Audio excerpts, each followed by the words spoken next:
주님께서 여러분과 함께 또한 사제의 영과 함께 요한이 전한 거룩한 복음입니다. 주님 영광 받으소서. 그때 예수님께서 제자들에게 말씀하셨다.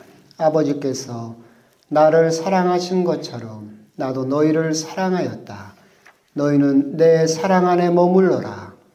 내가 내 아버지의 계명을 지켜 그분의 사랑 안에 머무르는 것처럼 너희도 내 계명을 지키면 내 사랑 안에 머무를 것이다. 내가 너희에게 이 말을 한 이유는 내 기쁨이 너희 안에 있고 또 너희의 기쁨이 충만하게 하려는 것이다.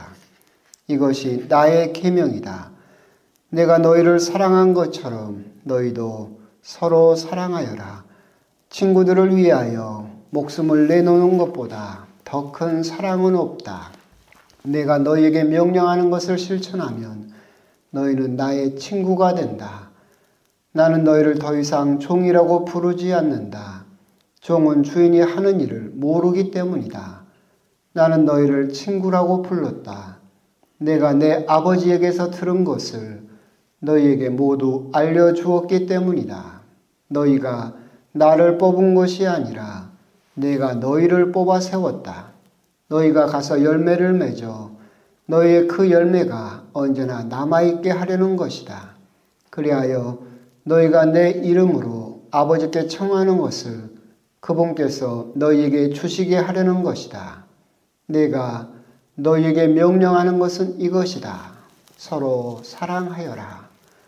주님의 말씀입니다. 그리스도님 참여합니다. 참매 예수님. 참여 예수님. 밤새 무탈하셨습니까?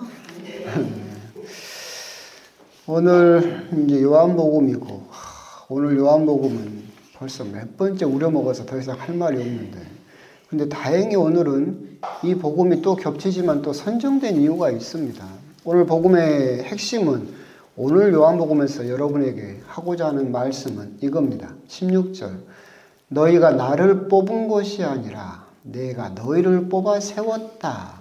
이 구절 때문에 오늘 이 복음이 선정이 됐다. 왜 그러느냐라고 한다면 오늘이 마티아 사도 축일이고 오늘 일독서에서 사도행전에서도 12번째 마티아 사도가 뽑힌 그 내용을 우리들에게 들려주고 있고 그게 복음적으로는 어떤 의미가 있는가 이것을 드러내기 위해서 다시 한번 요한복음에 같은 내용이 다시 반복되었다.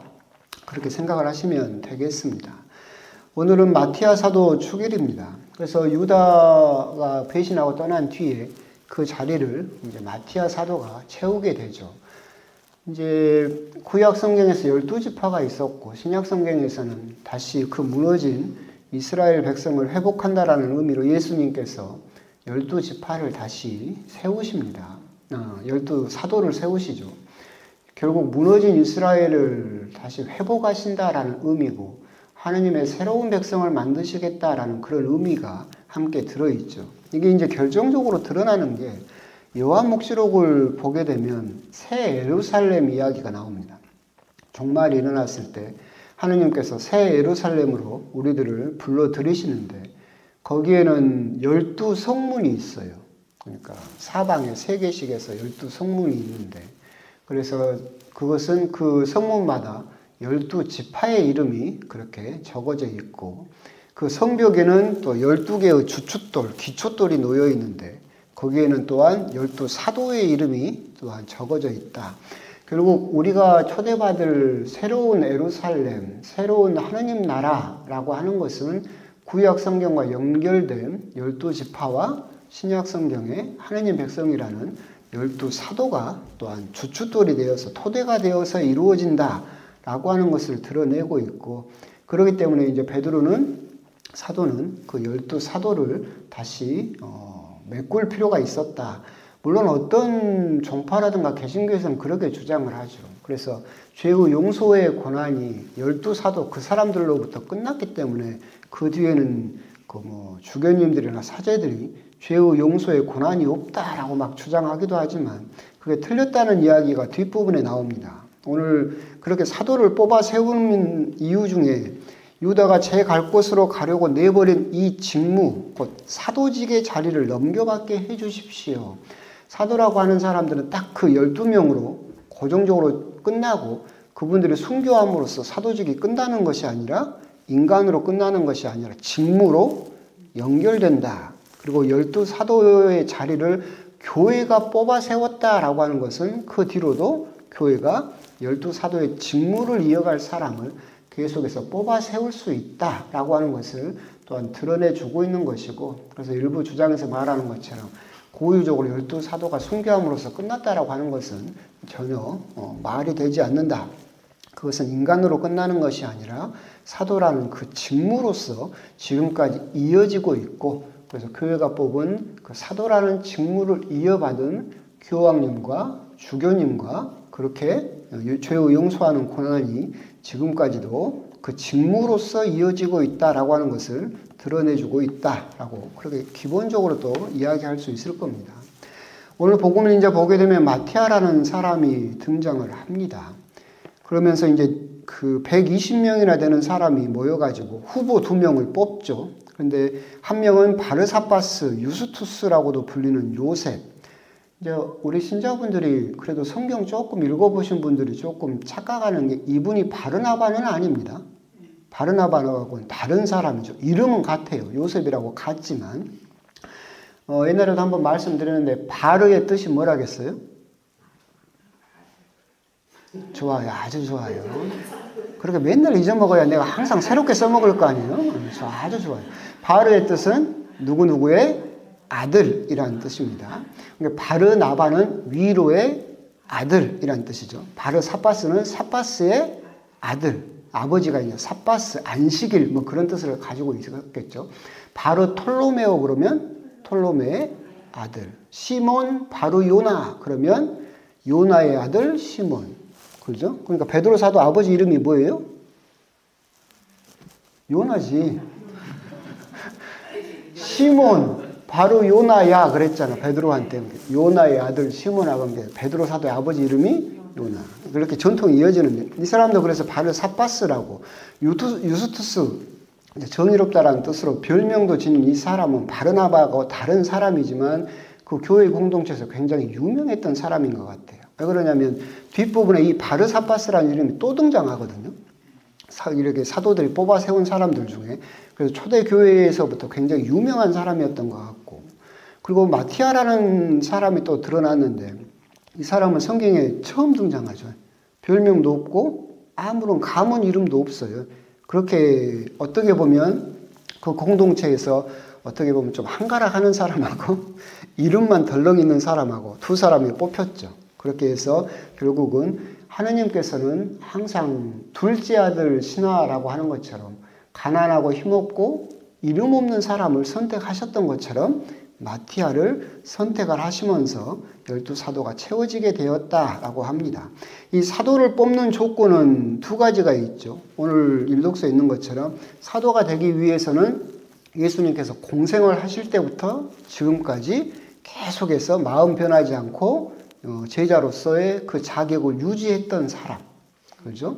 나온 것처럼. 그리고 두 번째는 예수님의 부활을 목격한 증인. 이 두 가지 조건이 되는 사람이 사도의 자격이 있었고 이 두 사람이 선택이 되었다라고 하는 겁니다. 마티아 사도는 이렇게 뽑히고 나서 전해지는 것은 성경적으로는 전혀 없습니다. 그분의 활동이나 말씀이나 성경적으로 오직 여기에만 이름이 올라가 있고, 하지만 이제 교회 전통적으로 전설적으로 남아있는 것은 이분은 이제 팔레스타인에서 선교를 하시다가 나중에 에티오피아까지 가셔서 선교를 하셨고, 나중에 다시 돌아오셔서 팔레스타인 여기에서 목이 잘려서 순교하셨다 그렇게 전해지고 있습니다만은 이분의 활동을 우리가 크게 알 수는 없었다라고 하는 겁니다. 그럼에도 불구하고 중요한 것은 12사도의 주춧돌을 다시 메꿨다라고 하는 거죠. 오늘 복음에서 이제 곰곰이 보게 되면 첫 번째 지점은 이것을 우리가 생각해 볼 수 있어요. 120명 가량 되는 사람이죠. 그러니까 예수님의 공생할 때부터 예수님의 부활을 목격한 사람이 그래도 적어도 120명 정도는 된다는 거잖아요. 그 중에서 2명이 후보로 뽑혔어요. 그래서 인간들이 최선을 다해서 후보 2명을 뽑았죠. 그리고 최종 선택은 어떻게 했어요?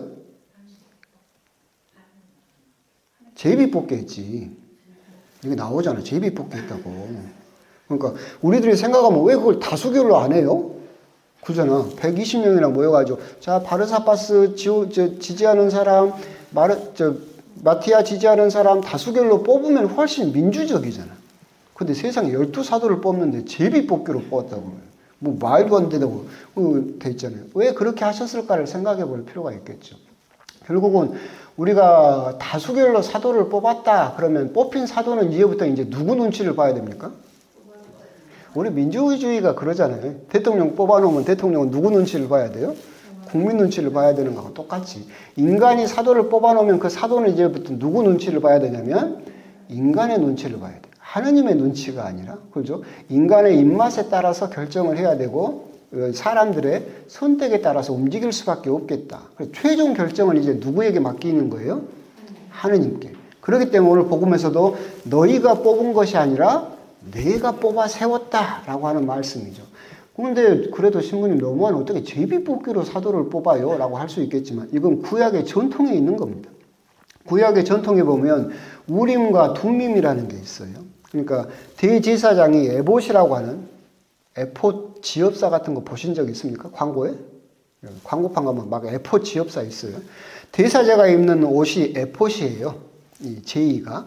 그래서 이 가슴에가 12지파를 상징하는 보석이 이렇게 달려 있고, 그리고 그게 이제 아판인데, 아판 이 사이에 흰 돌과 검은 돌이 들어 있어요.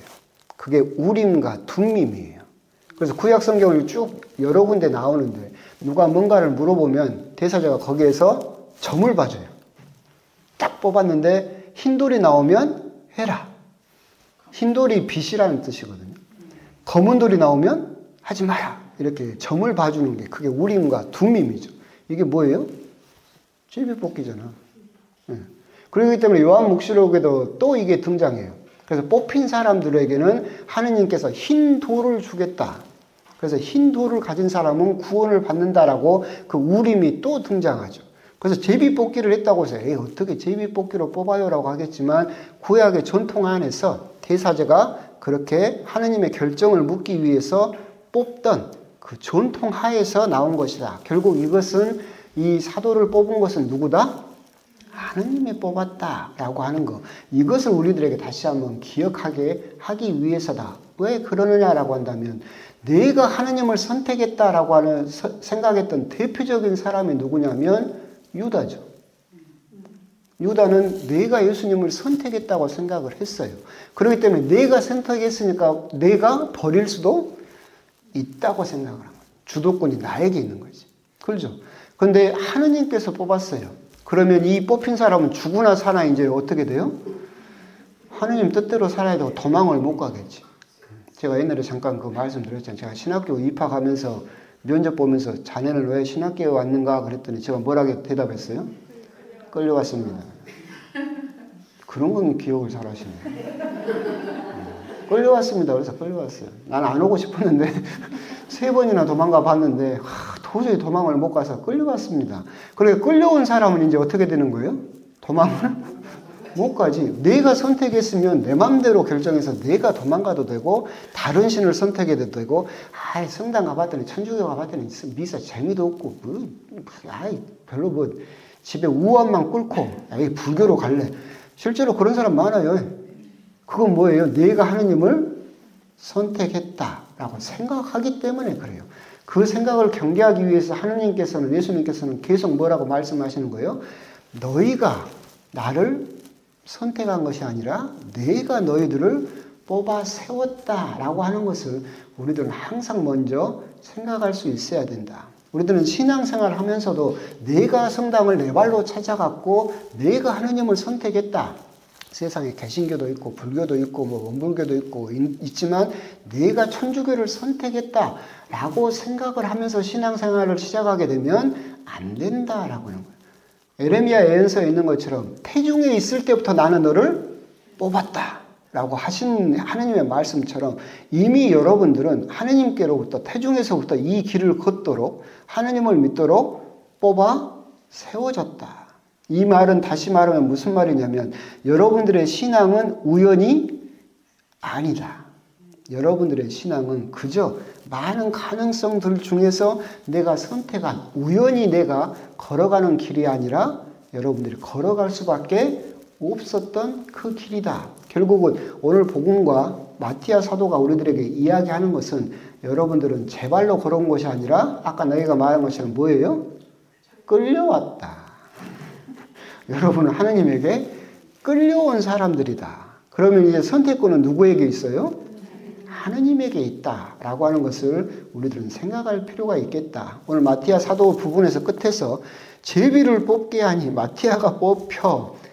어떻게 사도를 제비로 뽑아요? 라고 생각할 수 있겠지만 그 작은 것들을 통해서 드러나는 하느님의 선택, 마타디아스라든가 유스투스라든가 아니면 요셉이라고 그럴듯한 이름으로 불리던 그 공동체에서 그나마 좀 소리 좀 높이고 끝발도 있던 그 사람이 아니라 그저 이름 하나 전해지지만 보잘것없던 마티아를 하느님께서 선택하셨다. 그럼으로써 지금 2000년이 넘는 시간 동안에도 마티아라는 12번째 사도를 기억할 수 있었던 것처럼 하느님의 뜻은 그 작은 것 안에서 드러나시지만 이미 하느님께서는 우리들을 마티아처럼 뽑아 세웠다라고 하는 여러분의 신앙에 여러분들의 그런 하느님의 부르심, 성소죠. 그것도 그거에 대한 소중함들 그것들을 우리들은 오늘 마티아 사도 축일에 한 번 더 곰곰이 묵상해 보실 필요가 있다. 오늘 복음을 통해서도 다시 한번 생각을 해 보십시오. 너희가 나를 뽑은 것이 아니라 내가 너희를 뽑아 세웠다라고 하시는 예수님의 말씀을 한번 곰곰이 묵상을 해 보셨으면 좋겠습니다. 아멘.